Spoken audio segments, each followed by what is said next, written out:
Shrimati ધન્વંતી H Mishra Gujarati પ્રાથમિક શાળા ધોરણ પહેલું વિષય બાલભારતી. સુપ્રભાત બાળકો, અત્યાર સુધીમાં આપણે ભાષામાં મૂળાક્ષર શીખી ગયા. તો આપણે જોઈએ કયા કયા મૂળાક્ષર શીખ્યા આપણે. તો રમકડાનો ર, મરચાંનો મ, સસલાનો સ, લસણનો લ, આગગાડીનો આ, ઈંટનો ઈ, તલવારનો ત, ચમચીનો ચ, પતંગનો પ, શરબતનો શ, ટપાલીનો ટ, બસનો બ, યતીનો ય, થાળીનો થ, એરણનો એ, નગારાનો ન, ગણપતિનો ગ, ડફલીનો ડ, ઠળિયાનો ઠ, વહાણનો વ, ઊંટનો ઉ. આ બધા મૂળાક્ષર આપણે શીખી ગયા. હવે આ બધા મૂળાક્ષરોમાં આ, ઈ, એ અને ઉ એ સ્વર છે. શું છે? આ બધા મૂળાક્ષરોમાં આ, ઈ, એ અને ઉ શું છે? સ્વર છે. સ્વર કોને કહેવાય? જેનો સ્વતંત્ર ઉચ્ચાર હોય એને સ્વર કહેવાય. સ્વર કોને કહેવાય? તો જેનો સ્વતંત્ર ઉચ્ચાર હોય તેને સ્વર કહેવાય. બરાબર? અને એ સ્વર શું કરે? તો સ્વર મૂળાક્ષરની સાથે લાગે. સ્વર છે તે મૂળાક્ષરની સાથે લાગે. તો હવે આપણે એ જોઈએ કે મૂળાક્ષરની સાથે કેવી રીતે લાગે. આપણે જ્યારે આ સ્વર શીખ્યા ને ત્યારે આપણે શીખી ગયા છે, પણ ફરીથી એકવાર એનું રિવિઝન કરીએ આપણે. તો આ જે સ્વર છે એની નિશાની શું છે? સીધી લીટી. દાખલા તરીકે, અને એ ક્યાં લાગે છે? મૂળાક્ષરની બાજુમાં લાગે છે. ક્યાં લાગે છે? મૂળાક્ષરની બાજુમાં. દાખલા તરીકે આ ક મૂળાક્ષર છે એની બાજુમાં આ લીટી લાગી એટલે કા, ખની બાજુમાં લાગી એટલે ખા. બરાબર? એવી રીતે અહીંયા ગ છે તો ગની બાજુમાં લાગે તો ગા. આ ડ છે તો ડની બાજુમાં લાગે તો ડા. ઠની બાજુમાં લાગે તો ઠા. વની બાજુમાં લાગે તો વા. એવી રીતે આ મૂળાક્ષરની બાજુમાં લાગે અને એની નિશાની કેવી છે? ઊભી લીટી. કેવી છે? ઊભી લીટી. સમજ પડે છે? પછી એના પછી આપણે જોઈએ બીજો સ્વર જોઈએ ઈ. તો એની નિશાની છે દાદાજીની લાકડીની જેવી, અને એ પણ મૂળાક્ષરની બાજુમાં આગળની સાઈડ લાગે છે. જોઈ શકો છો આવી રીતે લાગે છે દાદાજીની લાકડી. દાખલા તરીકે ખી, અને એનો ઉચ્ચાર શું થાય? કને ઈ કી, ખને ઈ ખી. એટલે ઈ સ્વરની નિશાની છે દાદાજીની લાકડી જેવી છે અને એ મૂળાક્ષરની બાજુમાં લાગે છે. એના પછી આપણે જોઈએ એ. તો એની માત્રા ક્યાં લાગે? મૂળાક્ષરના માથા પર. ક્યાં લાગે? મૂળાક્ષરના માથા પર. દાખલા તરીકે કને માત્રા એક, કે. ખને માથા પર એક માત્રા એટલે ખે. બરાબર? અને આને શું કહેવાય? એની માત્રા ક્યાં લાગે? તો મૂળાક્ષરના માથા પર. એ સ્વરની માત્રા ક્યાં લાગે? તો મૂળાક્ષરના માથા પર. એવી રીતે દાખલા તરીકે હવે જોઈએ ઉ, દીર્ઘ ઉ. તો એની માત્રા ક્યાં લાગે? મૂળાક્ષરની નીચે લાગે. દાખલા તરીકે આ કની નીચે લાગ્યું એટલે કુ. ખની નીચે ઉની માત્રા લાગી એટલે ખુ.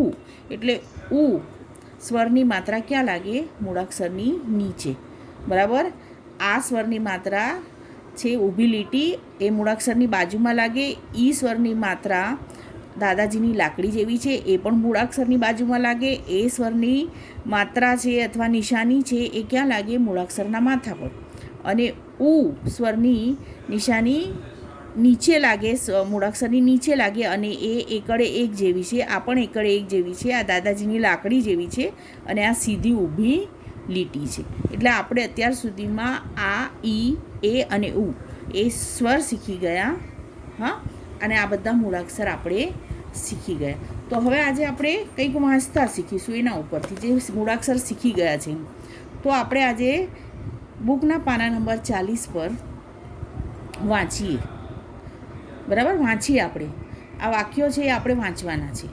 સરલા આમ આવ, સરલા આમ આવ, ગીતાને ઉઠાડ, ગીતા ચા બનાવ, પૂરવ ચા પી, બબલીને ચા પીવડાવ.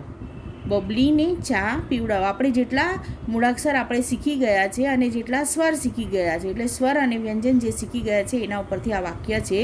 શું કહે છે? સરલા આમ આવ. સરલાને કે છે આ બાજુ આવ. અને શું કર? તો ગીતાને ઉઠાડ. પછી ગીતાને શું કહે છે? ચા બનાવ. અને ચા પૂરવને શું કહે છે? ચા પી. પૂરવ નામનો એક છોકરો છે એને શું કહે છે? ચા પી. અને બબલીને પણ ચા પીવડાવ. એટલે આપણે જે સ્વર અને વ્યંજન એટલે કે મૂળાક્ષર અને જે સ્વર શીખી ગયા એના ઉપરથી એક નાનો એવો ફકરો બનાવ્યો છે, વાક્યો બનાવ્યા છે, જે આપણે અત્યારે વાંચ્યા. આ બાજુ બીજા વાક્ય છે એ પણ આપણે વાંચીએ. આ અમારા માલા માસી છે.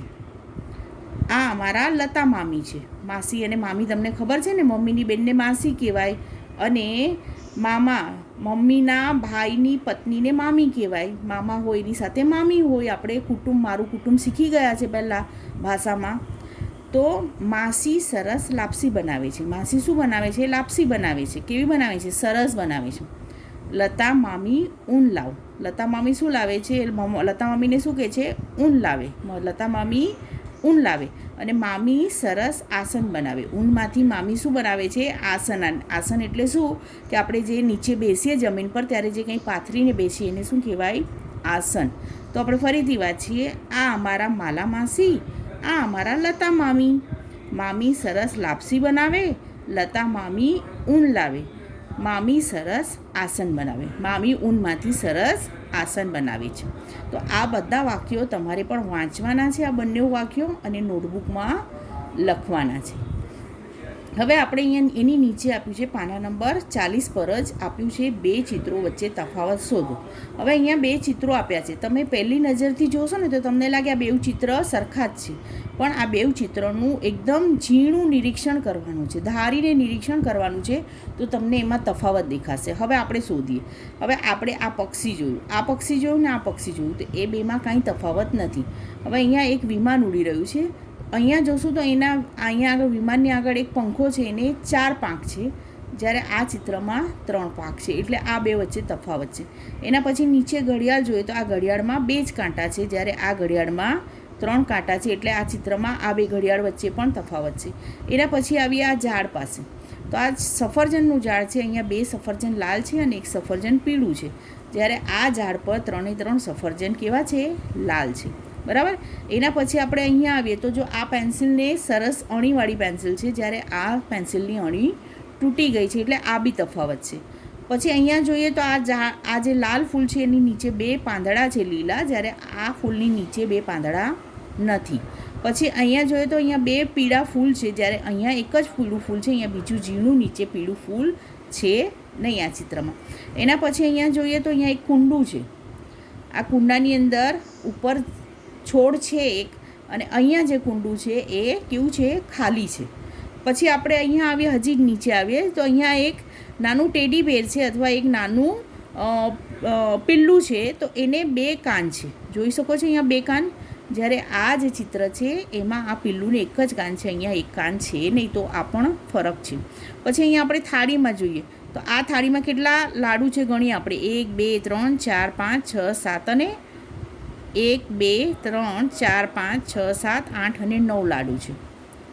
આ થાળીમાં કેટલા છે? 9 લાડુ છે. જ્યારે આ થાળીમાં આપણે ગણીએ કેટલા લાડુ છે તો 1 2 3 4 5 6 7 ને 8.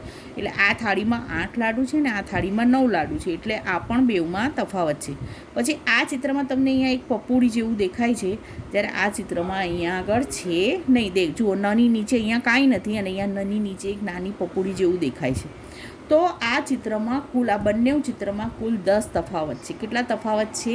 10. અને મેં તમને અહીંયા આગળ આ રીતના પેનથી ગોળ કરેલા છે. જે તફાવત તમારે પણ હું તમને આ ચિત્ર મોકલું છું, તમારે પણ આ બંને તફાવત જોવાના છે. એનું ચિત્રનું ધારીને નિરીક્ષણ કરવાનું છે, અને એ નિરીક્ષણ કરશો તો તમને પણ ખબર પડશે કે ખરેખર આ 2 ચિત્રમાં એટલા ઝીણા 10 તફાવત છે. બરાબર. તો તમે પણ આ ચિત્રનું નિરીક્ષણ કરશો, તફાવત જોશો, તમારી બુકમાં એનું પેન્સિલથી રાઉન્ડ કરશો જેવી રીતે મેં કર્યું છે, અને આ ઉપરના વાક્યો તમે તમારી નોટબુકમાં લખશો અને એનું વાંચન કરશો. Thank you.